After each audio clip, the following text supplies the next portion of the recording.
There were weapons that were found as gifts and were known as the divine arms. They were the materialization of one's soul and had unique powers. There was a noble family that had once defeated an evil god in the past, known for their Karastorfe abilities.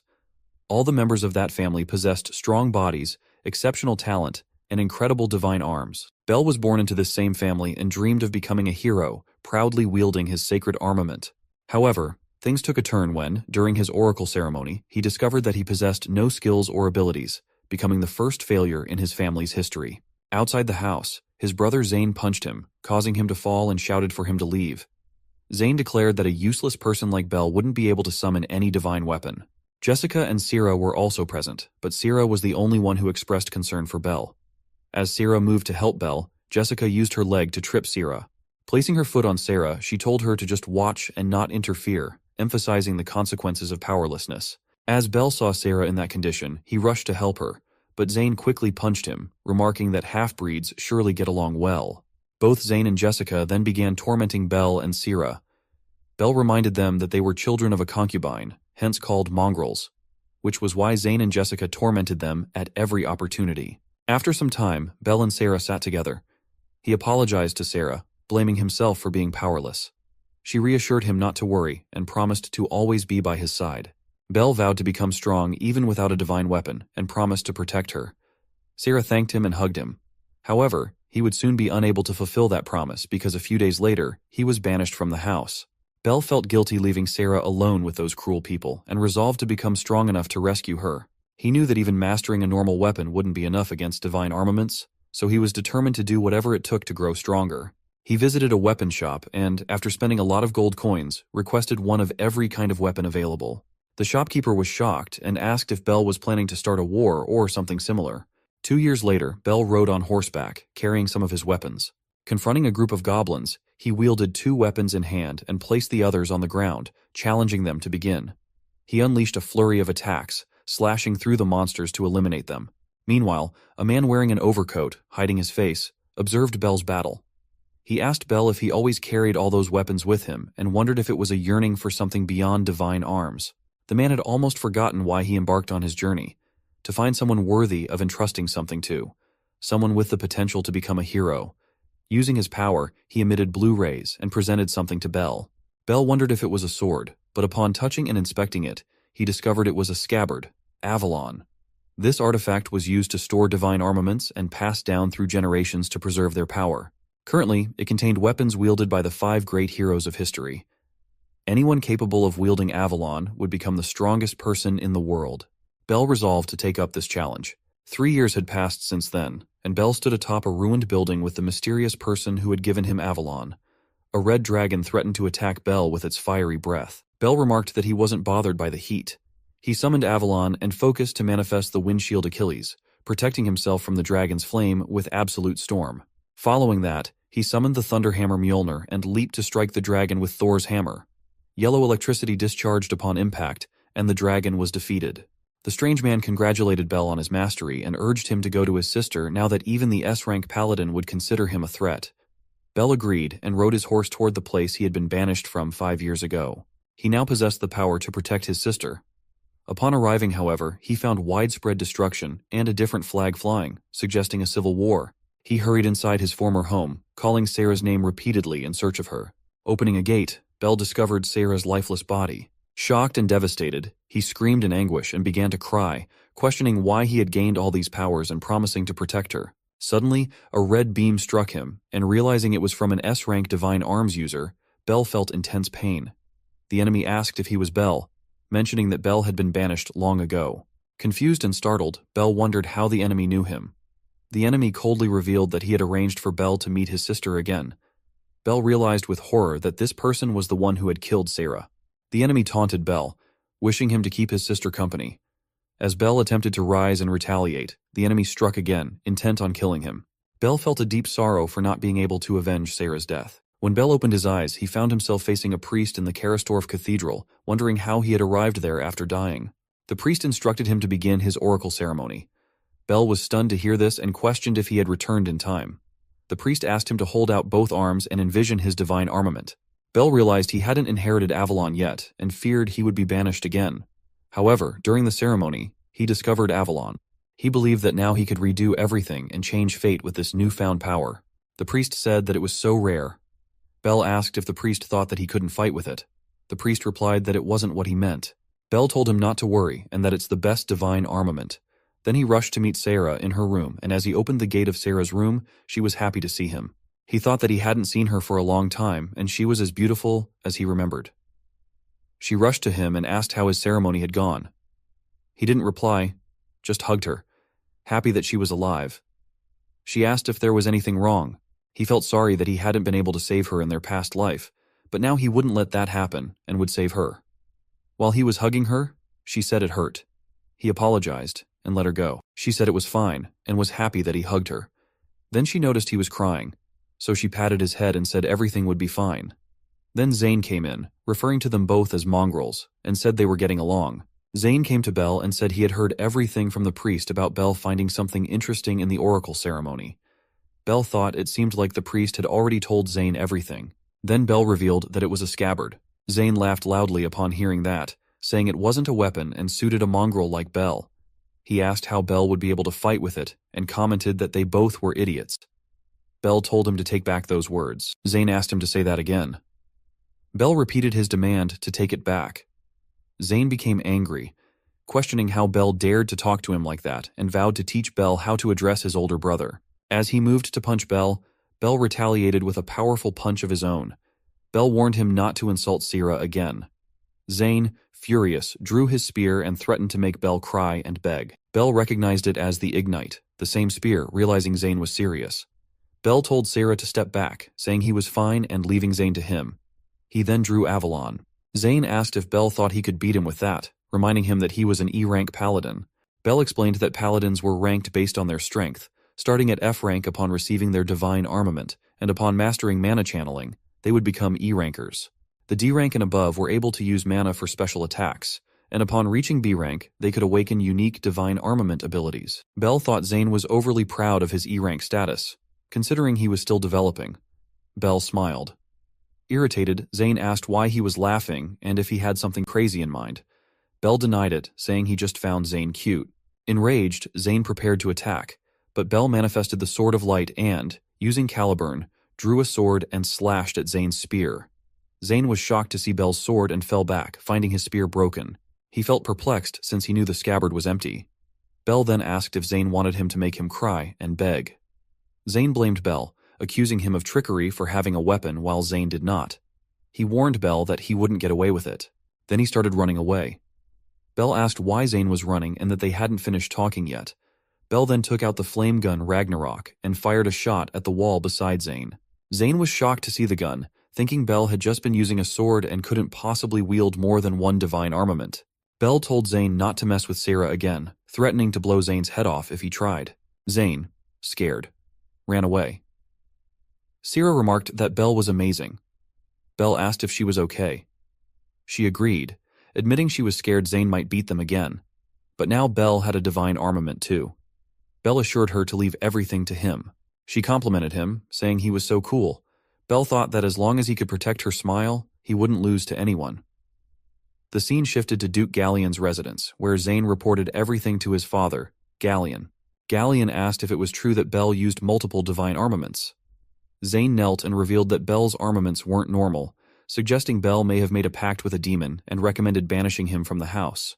Galleon found it interesting and started heading out. Zane asked where he was going. Galleon replied that he was going to meet Bell and verify if it was true or not.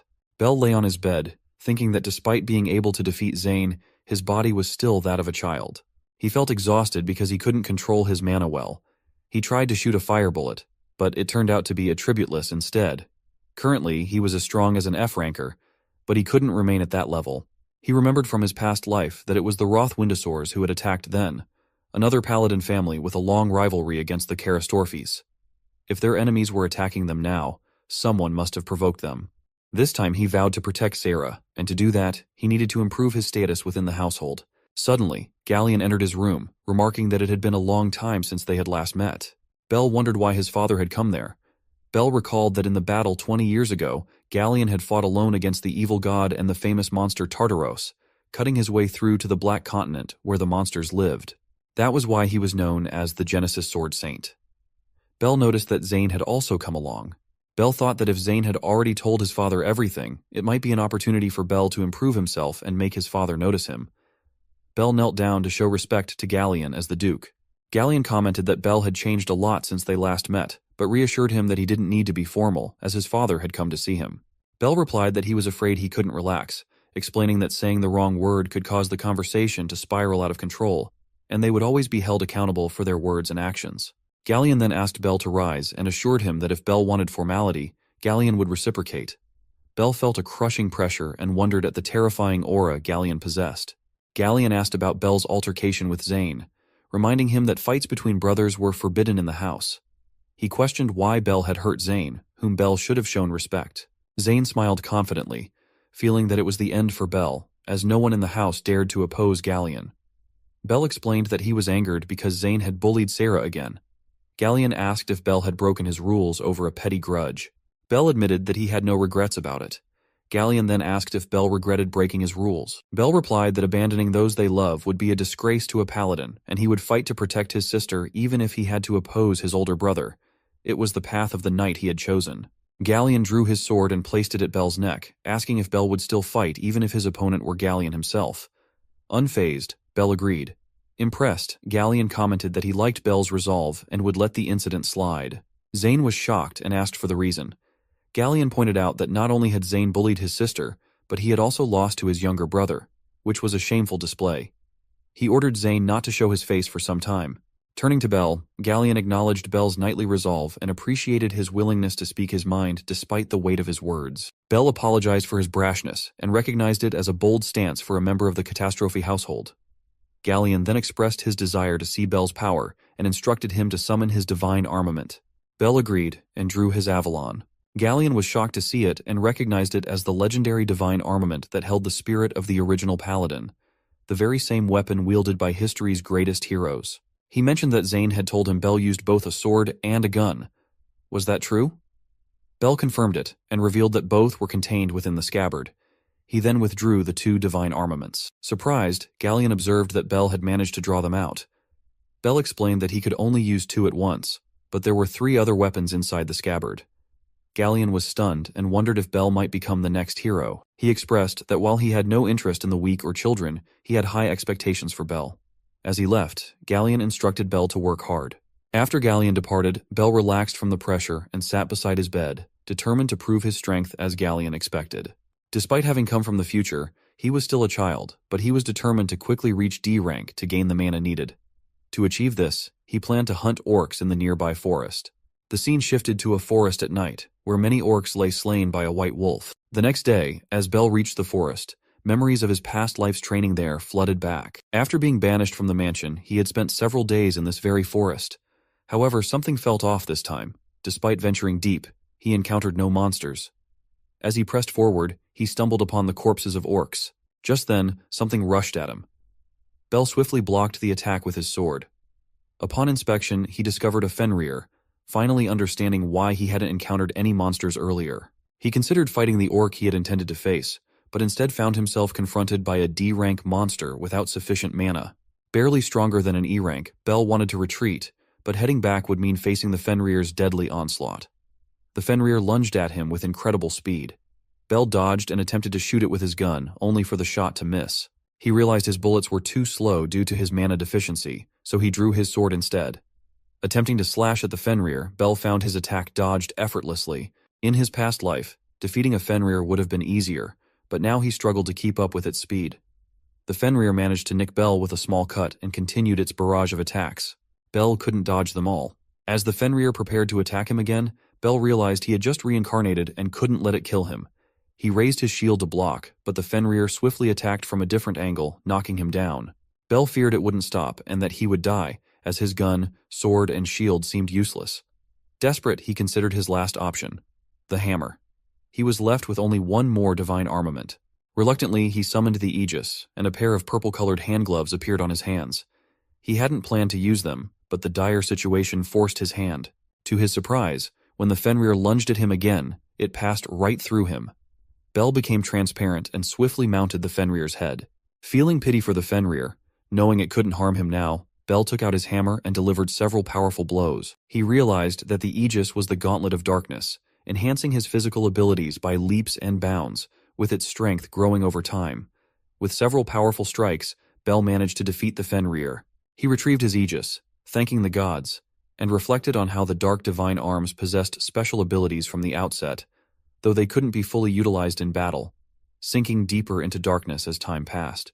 Curious about the presence of a Fenrir in the forest, Bel recalled there had been none in his past life, but he set aside his worries. He discovered he could now use the hammer's abilities and understood that hunting strong monsters was more effective than battling hordes of weaker ones. Bel decided to test the hammer's capabilities. The scene shifted to Sarah, who sat under a tree outside the mansion, crafting a flower crown. She thought Bel would like it.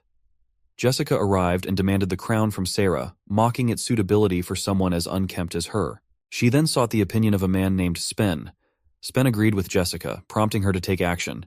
He produced a whip and destroyed the flower crown. Jessica expressed boredom and lamented the lack of activities. She summoned a gun into her hand, suggesting they practice shooting targets. Just as she directed this towards Sarah, Bel intervened, intercepting the attack with Avalon. He offered to entertain Jessica, noting her boredom and claiming he was looking for an excuse to test his divine armament. Jessica demanded to know why Bel was there and insisted that no mongrel should interfere with her fun. Sarah hugged Bel, and Bel apologized, reassuring Jessica that everything was fine now. Spen confronted Bel, questioning how he dared to glare at Jessica. Bel thought Spen must be Jessica's attendant and admonished him for speaking rudely to a duke's son. Spen retorted that he wouldn't show respect to a child of a concubine. Jessica remarked that Bel was usually meek, but managed to defeat Zane, explaining his current boldness. Spen commented on Zane's carelessness in losing to Bel. Jessica speculated it might have been a fluke, questioning how badly Zane had to mess up to lose against Bel. Bel challenged Jessica to see for herself whether it was luck or skill. Infuriated, Jessica ordered Spen to deal with Bel. Spen drew his whip, but as it struck the ground, the grass froze. Bel realized Spen was a D-rank paladin, much stronger than Zane, who was only an E rank. Spen warned Bel not to flee, freezing Bel's legs, then his arms and torso, rendering him immobile. He threatened to beat Bel severely. Bel remarked that Spen talked too much and vowed that he would pay for making Sarah cry. Spen warned Bel not to underestimate him and attacked with his whip, but Bel dodged swiftly. Jessica was shocked by Bel's agility. Bel thought that for a D rank, Spen wasn't bad at handling his divine armament, but compared to the training Bel underwent in his past life, it was nothing special. Sarah commented in amazement, likening Bel's movements to a dance. Spen taunted Bel, saying he seemed good at running away. Bel declared he wouldn't dodge anymore and was curious to see if Spen could turn him into an icicle. Spen retorted that Bel was even dumber than he thought, then froze Bel's hand and leg. Sarah was alarmed by the sight. Spen remarked that Bel was now immobilized and he could take his time dealing with him. Bel asked if that was all Spen had, declaring it was now his turn. He summoned the Ragnarok gun, freeing one of his hands. Spen was astonished, exclaiming it was impossible. Using the gun, Bel managed to free himself. Jessica was shocked to see Bel wield two divine armaments and wondered how he could use their attributes. Bel targeted Spen, declaring it was time for punishment. Spen encased himself in ice, challenging Bel to break free. Bel confidently remarked it was easy, then fired a shot that struck Spen. Jessica was astonished that Bel had broken the ice and proven strong enough to defeat a D-ranker. Realizing as an E-ranker herself, she wouldn't stand a chance against him. Bel assured Jessica it was all over. She trembled, pulling out her gun and warning him to stay back. Nervously, she misfired a few shots and backed away, intimidated by Bel's presence. Bel warned her not to mess with Sarah again. Jessica, frightened, fled from the scene. Sarah approached Bel, hugging him and asking if he was hurt by the whip. Bel reassured her he was fine and that her safety was all that mattered. Sarah admired Bel's strength, to which he agreed, promising to become even stronger for her sake. Sarah then showed Bel the flower crown she had made for him. Despite one being destroyed, she offered him the one she had made for herself. Placing it on his head, she thanked him for always protecting her.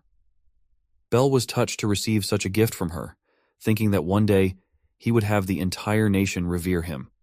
However, there were still problems. He remembered that even the employed knights and others looked down on him for being the child of a concubine. Despite defeating Zane and Jessica, he doubted they would change. They might return to harass Sarah again, so Bel resolved to protect her and secure his status within the household to do so. The scene shifted to Galleon, who was practicing swordsmanship. Bel approached him and asked for permission to participate in the C-rank exam. Galleon asked, "Why did you want to do that?" Bell replied that he wanted to serve the king as a member of their house. He reminded them that acknowledging their status as the ducal family meant they had an obligation to complete tasks for them, usually involving protecting VIPs, exterminating monsters, and the like. The fastest way to improve Bell's status in his family was to earn achievements by undertaking these difficult tasks. To participate, he needed to achieve a high rank. Galleon commented that he could see Bell was full of ambition, but it was too early for him. Most had to be fully fledged paladins before achieving the C rank. Currently, Bell was at the F rank, having just received his divine armament. If he wanted to be promoted, he should start with the E rank exam. Bell then showed a fang and asked if that changed Galleon's mind. Galleon was shocked to see it was the fang of Fenrir and asked how Bell obtained it. Bell took out his hammer and explained that it was tricky, but he managed to tame the beast. Galleon was impressed that Bell could use attributes and had defeated a D rank alone, leading him to believe Bell was strong enough for the C rank. He allowed Bell to take the exam but cautioned him not to disappoint. Bell agreed with determination. As Bell arrived to give the exams, there were many applicants. A boy remarked that the C rank was like a wall for many people. A second man added that there were casualties every year, and he wondered about the exact workings of the exam. As Bell passed by, others were shocked to see a child among them. It was Bell. Bell approached a lady whom he assumed was the receptionist. She confirmed and asked if he came with his parents. Bell replied that he was there to take the exam. She was taken aback and suggested he come back when he was older. Bell insisted she stop treating him like a kid. He was a paladin too. A boy intervened and told Bell to leave. Bell was surprised and realized there might be trouble. Others noticed the boy who warned Bell. It was Len. Len wielded the divine armament known as the Wind Sword, said to slash 8 times with each swing. A girl mentioned she was his fan. Len told Bell that to reach C rank, he had to be as great as him. He then asked Bell if he had any divine armament. Bell agreed and showed his scabbard, prompting Len to laugh and declare that Bell wouldn't be able to use it as a weapon. Others also criticized Bell, calling him useless. Len said he didn't mind if Bell wanted to die there, but he disliked the idea that Bell's participation would make them look equal. He again told Bell to hurry back to his mother. Ignoring him, Bell asked the lady to register him. She asked if he was serious. Bell affirmed, saying he was resolved to do it. She told him that Bell needed to be at least D rank or have a recommendation from a B rank or above paladin to enter. Bell showed her the letter and explained that he had obtained the recommendation. She was shocked that such a young boy had received a recommendation, and upon checking, she discovered it was from Galleon, confirming Bell was Galleon's son. As the contestants gathered, a knight announced he would explain how the C rank exam would proceed. First, they would use a teleportation stone to travel underground, where they needed to retrieve the light jewel from the 5th floor within 5 hours. There were only 3 crystals, indicating that only 3 people would be promoted to C rank. The contestants were shocked to hear this. Len confidently claimed 1 crystal for himself. Bell also entered the area. The man announced, "Let's start the exam." Everyone began entering, and as Bell arrived, he noticed they were all dispersed to different locations on the 1st floor.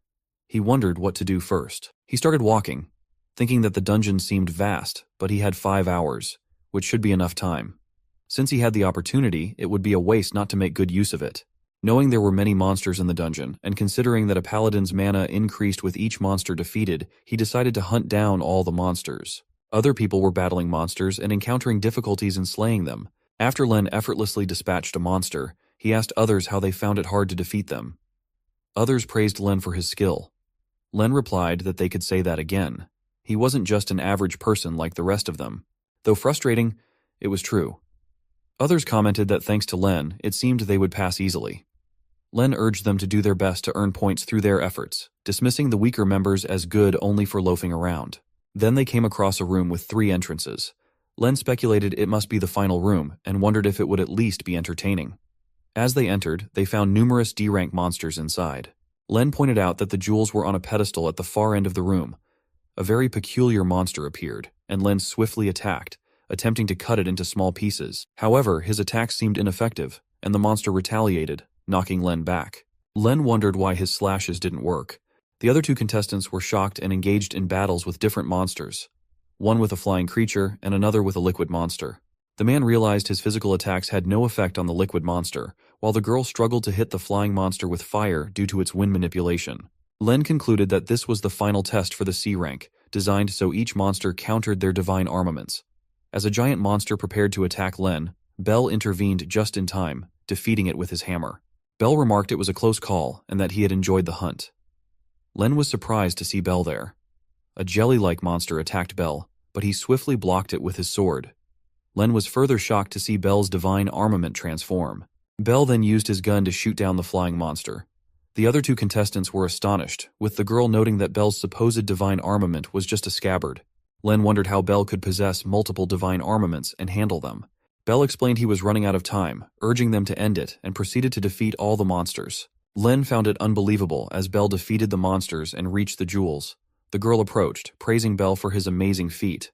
The boy expressed disbelief that Belle had managed it alone and asked how many divine armaments he possessed. Despite this, Len still referred to Belle with disdain. The girl remarked that Len was weak, and the boy agreed, admitting he had misjudged Len. They discussed their options, suggesting they team up with Belle to retrieve the jewels and achieve C rank. Belle had already taken one jewel and proceeded to destroy the other two with his hammer. Confused, the boy asked why Belle destroyed the jewels. Belle explained that he already had one, and if they wanted to advance, they should earn their own instead of exploiting others and mocking them.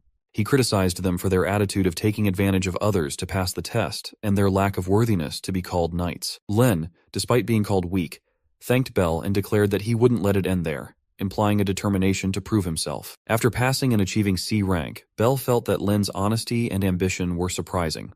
He bid Len farewell, then emerged from the exam and officially became a C rank. His mana had also increased from defeating the monsters, and he resolved to gain status at home to protect Sarah. The scene shifts to a mansion where Galleon sat with two men. One of the men understood it was related to Karma and the paladins plotting to overthrow Meldia. Galleon confirmed this, mentioning that 3 B-rank paladins were en route to their kingdom, and their family had been ordered to eliminate them. The man noted that Shroob had already lost a small unit to these 3. The second man added that they had even defeated a unit from the famed Shroob. They learned that their enemies possessed divine armaments with the forbidden grimoire pentagram. Galleon agreed and stated they could not allow Karma's actions to go unchecked. They needed to eradicate them completely. A man wondered where Jin was, just as a book appeared. A boy entered, announcing that it was all taken care of. The organization had been wiped out, and he was the reason for it. He declared his intention to become the next Duke. The scene shifts to Sarah's room where she was served a plain bun and tea by a waitress. As Sarah thanked her, she noticed that the waitress didn't seem happy to serve her. As she left, Belle entered Sarah's room with a box, announcing his return. Sarah was overjoyed to see him and asked where he had been, expressing her worry. He apologized, explaining that an important work had come up, and then he mentioned bringing souvenirs to make up for it. He served her food, and she was delighted to see apple pie. She thanked him and asked if they could eat together. Finding her adorable, he realized it wasn't the time for enjoyment, noting that her food was as ordinary as always due to the servants. Belle needed to work on improving Sarah's living conditions as soon as possible. The scene then shifts to the Galleon, where the eldest son, Jin, arrived. Galleon mentioned that Jin had already reached a rank, as he had vowed to defeat Karma on his own. A man remarked that Jin's achievement was expected, while another said Jin was in a league of his own. Jin sat there, asking if everything was done for the day.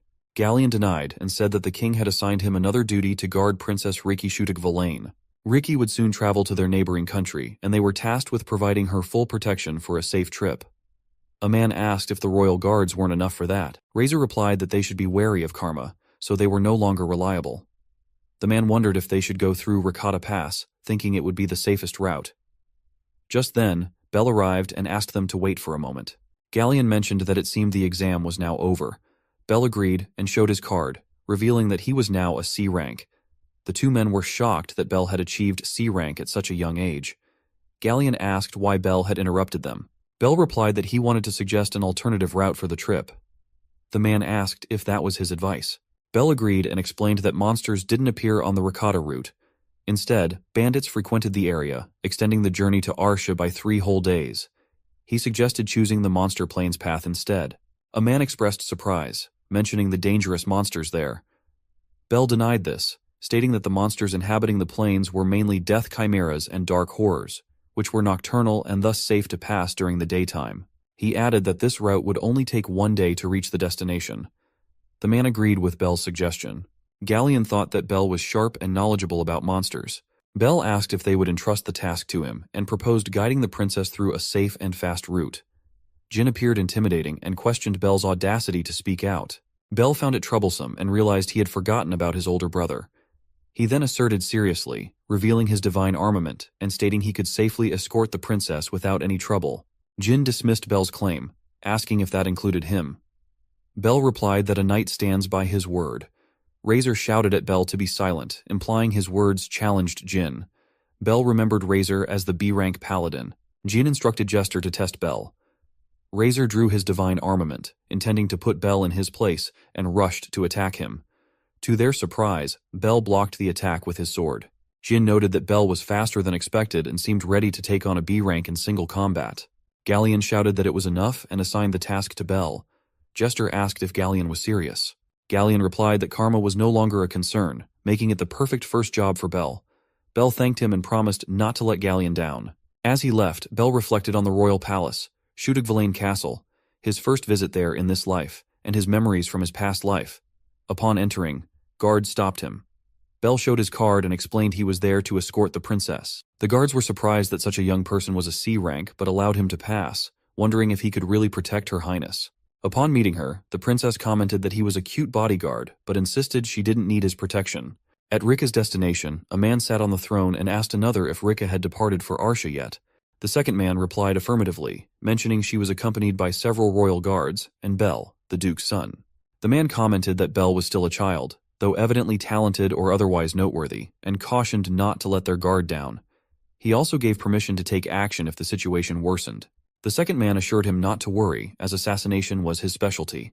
As the carriage departed, Bell sat with Rika and contemplated his role in escorting someone summoned for a ceremony in Arsha, a simple yet important duty. He resolved not to make mistakes, but felt unwelcome. Bell apologized, asking why she had refused his escort. She replied that she preferred not to depend on anyone else and felt strong enough with her divine armament, implying she wasn't weak. Bell agreed but found her arrogant. Rika then noticed the festival outside and became joyful, prompting Bell to laugh along with her. Rika asked, "What's that?" Bell apologized and explained that the festival reminded him of his little sister, who he believed would have reacted the same way. Rika asked if they got along well. Bell agreed, saying they always played together when she was young, pretending to be horses and other things. Rika mentioned she had many siblings, but didn't trust any of them. Bell commented that it was similar in his household. His older siblings teased them, and without a mother to protect them, he understood her feelings. He encouraged her to rely on him. She replied that she didn't want to depend on anyone and asked him not to assume he understood her situation, finding it disrespectful. Upon reaching their destination, thieves waited hidden behind trees. Despite a full day of travel, they arrived as planned in a single day. As they exited the carriage, the gates opened, revealing knights led by Peter, who welcomed Rika. She asked who he was, and Peter introduced himself as one of the knights, expressing happiness at her arrival. Bell felt he had heard Peter's name before. Finding it strange, they were welcoming them outside town with numerous guards, making Rika an easy target. Just as he noticed a knife aimed at Rika, he saved her using Avalon. The royal guards recognized it as an enemy attack, and Bell noticed several more knives flying towards her.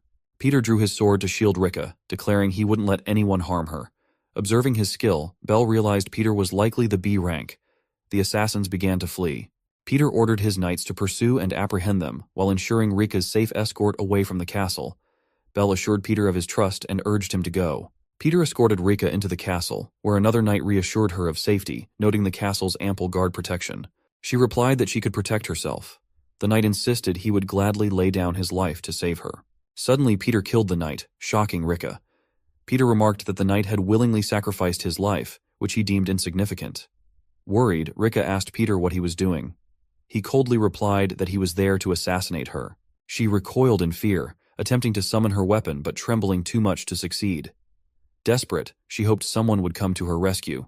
Suddenly, a knight burst in through a broken window, thrown by Bell.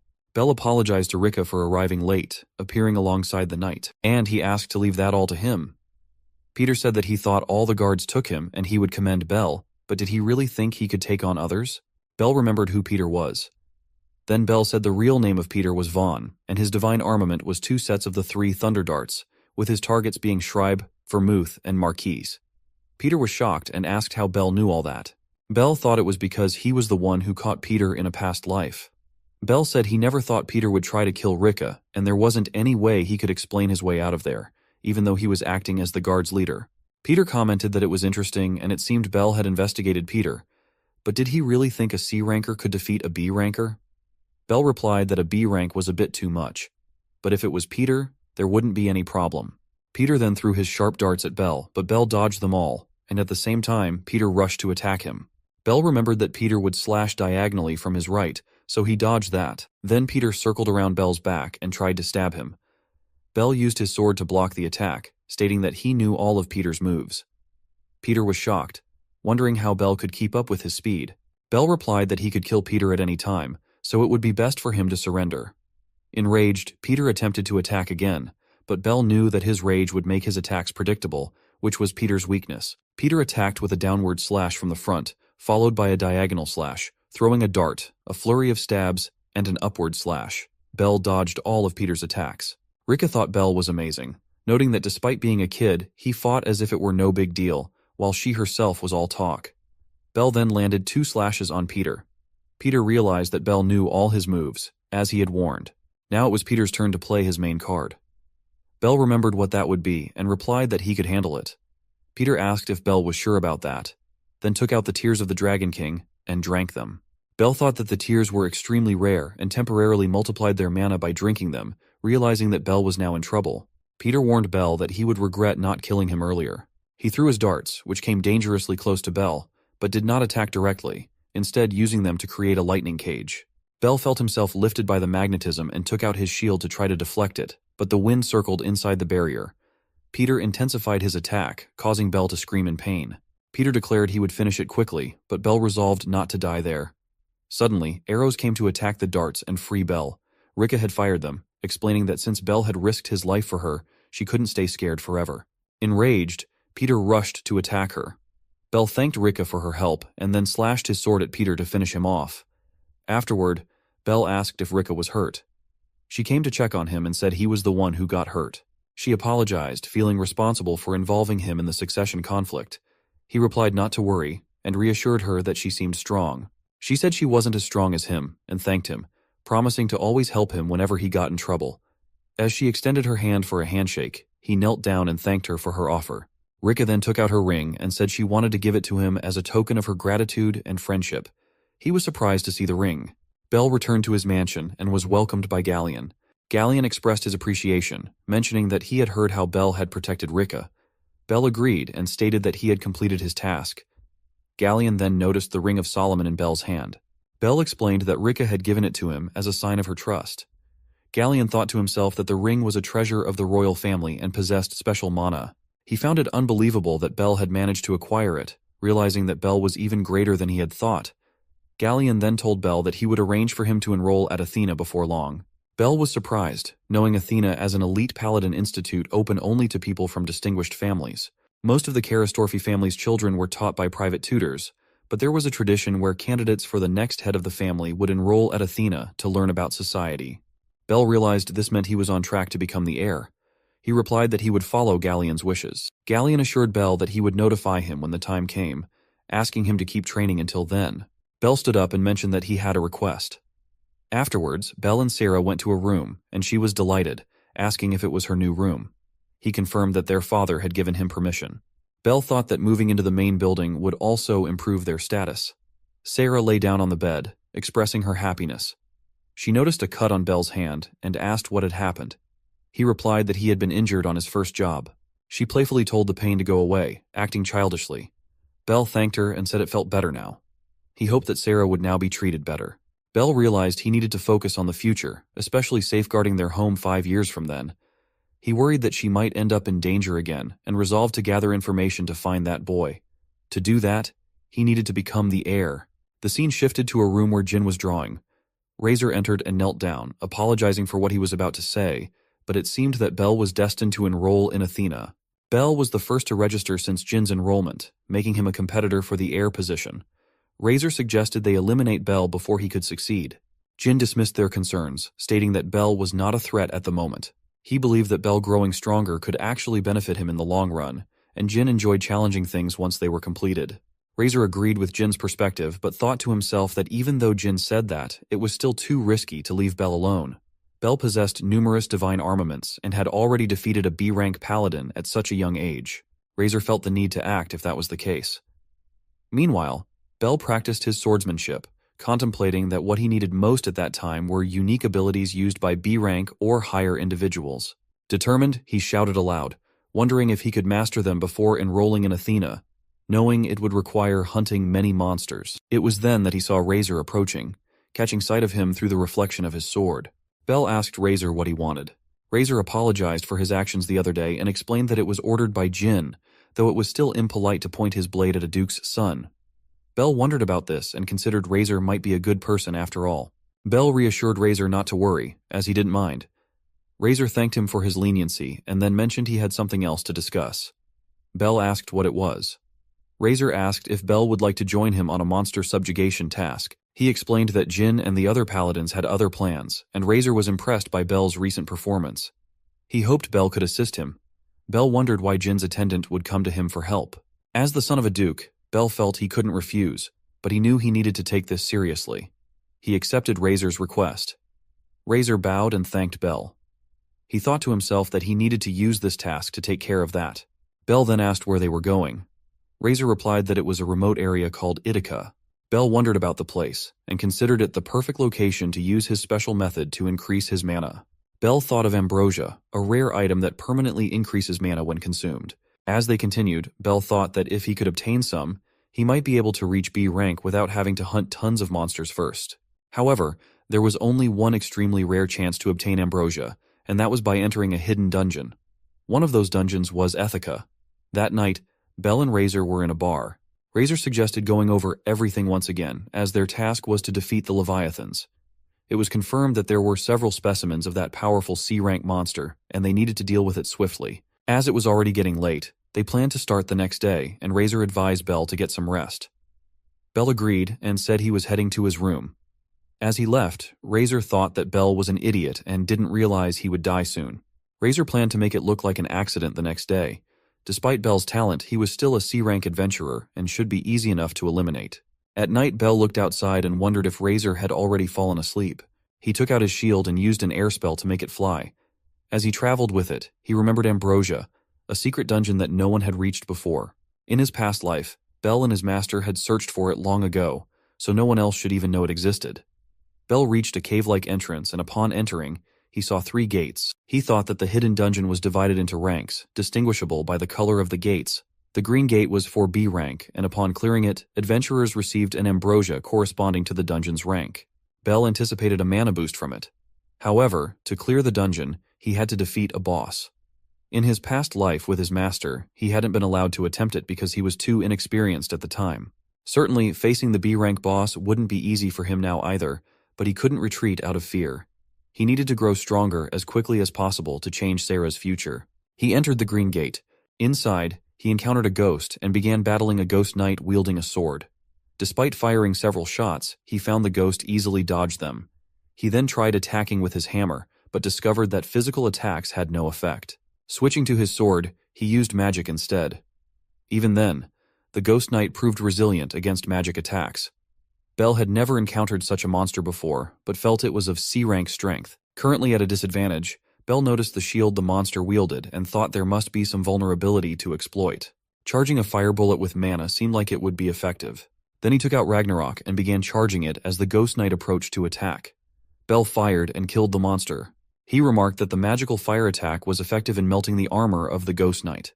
He knew he would have been in trouble without a weapon with such a beneficial attribute. Bell guessed it was to be expected in a special dungeon and was grateful for the chance to obtain rare items from monsters. Currently, he found a mythic drink that restored his stamina and mana. He drank it and continued to defeat monsters with his various divine armaments. Eventually, he arrived in front of a gate and wondered whether the boss would be a snake or a demon. He entered the gate and found himself in what seemed like an arena. In the distance, he saw red flames and a monster, realizing it was the first time he had encountered one since being reincarnated. The monster approached Bell. He declared, "You must be the boss." The boss didn't reply and closed in on Bell, launching a powerful attack. Bell dodged, realizing he would be in trouble if it landed. He leapt to avoid another slash from the boss and countered with a sword strike, but the armor proved too resilient. Evading the boss's attacks, Bell considered using his gun. When the shot hit, Bell noticed the boss had magic resistance. The boss swung the sword again, and Bell blocked with his shield, though it pushed him back. The boss fell silent momentarily before lunging at Bell. Barely dodging, Bell realized he was running low on mana. Unsure what to do next amidst the smoke, a sword was thrown towards him. Bell blocked it with his shield, realizing it was a diversion. Suddenly, the boss attacked from behind, delivering a powerful punch that knocked Bell down. As the boss attempted a kick, Bell managed to evade, grateful for the mythic drink he had consumed, though it was his last. The boss retrieved his sword. Bell decided to gamble, knowing Achilles was his heaviest divine arm. He thought to use the wind attribute to propel his shield and warned the boss not to underestimate its offensive capabilities. As he threw the shield, the boss dodged and retaliated, catching Bell off guard. Bell felt he couldn't evade and lost his shield in the process. To his surprise, the shield rebounded and struck the boss, distracting him. Bell seized the opportunity, leaping to attack with his hammer's attributes. As the boss staggered, Bell remarked on the risk of using Achilles as a boomerang, but praised the effective strike. Now, all he needed to do was penetrate the armor. The boss stood up, removing its armor, leaving Bell puzzled by its actions. The boss made a swift move with its sword, rushing to attack Bell even faster. Bell struggled to block with his sword but was pushed back against the wall. The boss appeared enraged, closing in on Bell,